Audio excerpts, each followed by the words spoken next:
All right, the next one.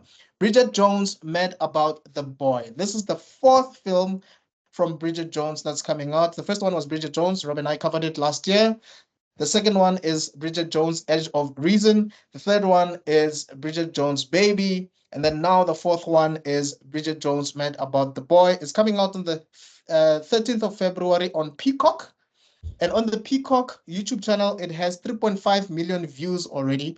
The film stars Renee Zellweger, as we've mentioned before. Colin Firth comes in, but he's a ghost in this. I'll explain later.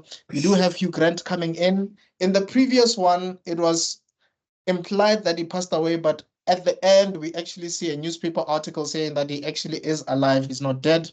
And some people from the previous movie, like from the first movie, they're coming back. Gemma Jones, remember we mentioned Gemma Jones in the first one as the mom, and the dad. I believe the dad's surname is Broadbent. That's like his real name. I forgot his first name.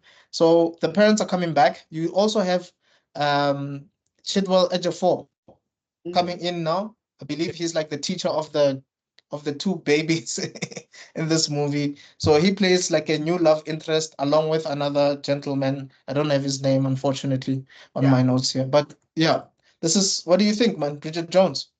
I have such mixed feelings because, again, I think, I can't remember what score we gave it, but I gave it a really high score because I have a theory about female leads, right? Yeah. About what makes a female, because like, I almost want to call it the Goku theory. I'm still gonna suss it out one day. Of like, why is it that we don't get a female Goku and a female Ichigo and a female, you know what I mean? These like character types. Even Naruto kind of falls under the heading. And I was like, technically we do. It's Tina Fey movies and Bridget Jones. Yeah. But like, there's like, they kind of give the same energy, but obviously for different genres. And I was like, and there's the Sailor Moon as well, the She-Ra, there's Wonder Woman. Yeah, but they're not Goku. They're not thingamajiggy. You know what I mean? They don't have that energy that Goku pulls people in with. If you understand. You don't think Sailor Moon has that energy? It has that popularity, but not that Goku energy. No one goes, I'm Sailor Moon. If you know what I mean. Like, okay, I hear you. Yeah. No one has that energy. And I feel like Bridget Jones in the first movie and in the second movie, it's such a masterpiece that she's like this unique characterization that happens that I feel like is almost a lesson in writing in and of itself. And I love Bridget Jones so much, it's crazy, right? Yeah, me too, man. And I'm scared. Let me put it like that. Because I have a mental image of how Bridget Jones would show, and they've clearly gone in a very different direction of like what would the life of Jones be. They definitely have. Because apparently the author of the books, I think we spoke about her in our review. Guys, check out our Bridget Jones Diary review if you need to get more content. Yeah, so basically what happens is it's like a page from her real life story. She, I believe, lost her husband, so that her husband passed away, and then that she wrote a book about Darcy passing away.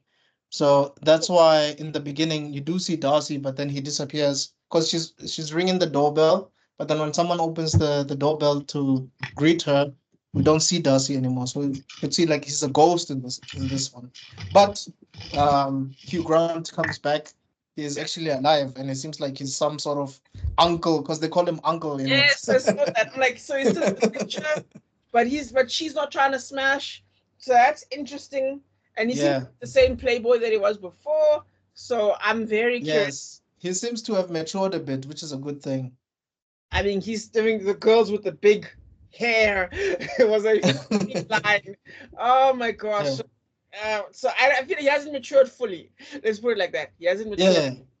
So, but I think he has matured enough to know that Bridget chose Darcy over her.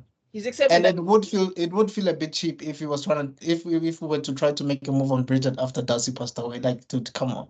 Well, I mean, you know what I mean? Years later, to be fair, but no, I hear you. I 100% hear you. I agree with that.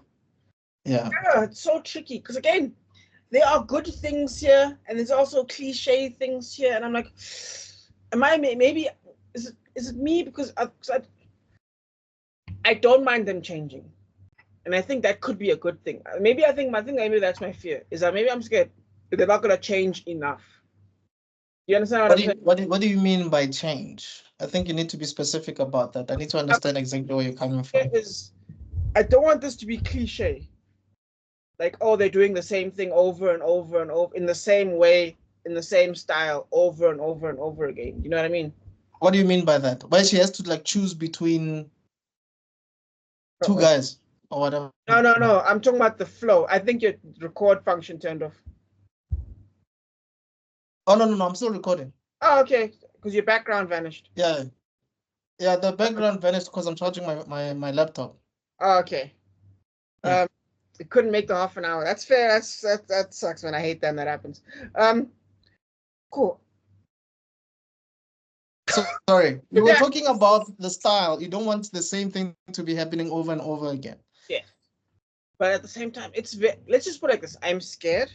I hope it does well. I've got my fingers crossed. I'm a big fan. Renee Zellweger is still beautiful as ever.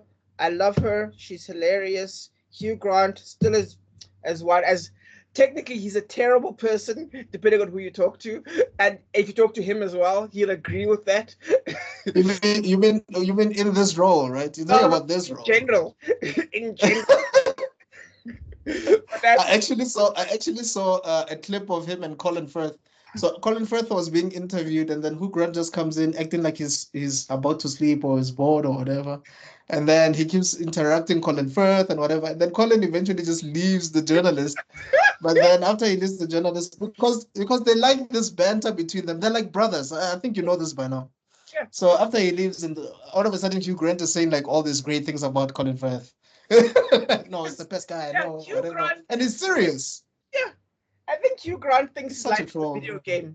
Do you know what I mean? I think he's like a video game, and he's just doing the side features right now. Do you know what I mean? He's beat the game already, now he's just doing side missions.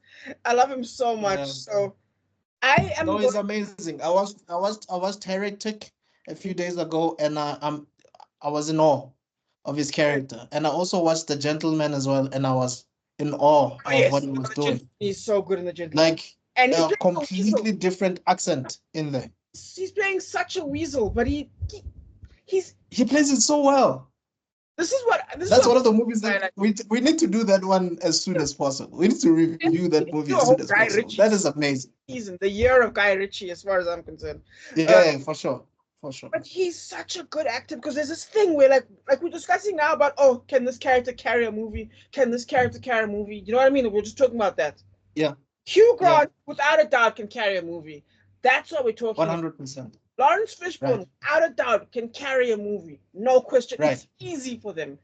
Eddie Murphy can carry a movie. But these other ones, this is what we're talking about. Right. This is what we're talking about. This is what I mean by having it. And by the way, Renee Zellweger can carry a movie. She's been carrying movies. She's on that list of people who can carry a movie by themselves. Yeah. Like her and Tom Cruise, those were two heavyweights. Yeah. That was Renee Zellweger, right? You're referring to Jerry Maguire, right? Yes, yeah. People always talk about Tom Cruise and Cuba Gooding Jr., but no, Renee Zellweger was a heavyweight. Who said you had me at hello? That was not Tom Cruise. That was not Cuba Gooding Jr. Exactly. You had me at hello? That's Renee Zellweger. So let's not play around. And it's an iconic line. So we need to get an actor in here one day so we can discuss what they think about what. Bro, trust me, I'm trying to get actors and directors. I'm trying to ultimately African Film is gonna be us talking to veterans in the game about movies. Hopefully, definitely, man. Yeah. I feel like we've gone deep into this one. Oh, but I'm in love. Let's put it like this. This is probably one of my most anticipated movies of 2025 because I'm a fan of the style of writing. I'm a fan of the style of romance. I'm a fan of Renee Zellweger. I'm a fan of the series. Yeah. Fully. Like, I'm talking borderline Avengers level, like nerdgasm type shit. Yeah. So that's where I'm I completely agree with you. I think I even suggested that we even do a review of this movie in the first place. Yeah. I love it that much. All the movies that came out, I love all of them. Yes. All of them. Yes. Including the third one with Patrick Dempsey and Emma Thompson. By the way, Emma Thompson does come back in this one. For those that do not know, I believe that Emma Thompson actually wrote the third one. I'm not sure if she directed it as well, but she did write that one. So the fact that she's coming back on this one is outstanding. So you never get disappointed with any Bridget Jones project. So we hope they don't drop the ball on this one. Yeah. We hope it's still as good as the previous films. As long as you have Renee Zellweger, great British humor. You either need to have Colin Firth or Hugh Grant in the movie to make it work. That's just how it is. We cannot lie about that one. Yep. But also Emma Thompson alone, she can carry a movie. She has done great work. She's a great actress, brilliant woman.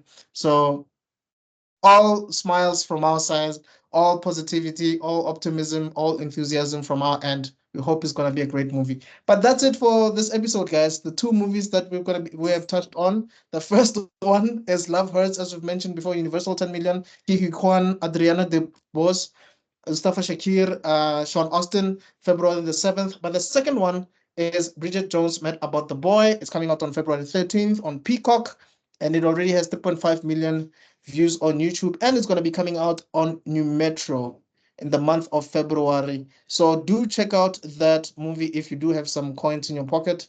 Take out your lady or your guy. Maybe it would do something to your relationship. I don't know, but it seems like there is a bit of um, grief that will be touched in this movie. But yeah, that is all we have for this episode.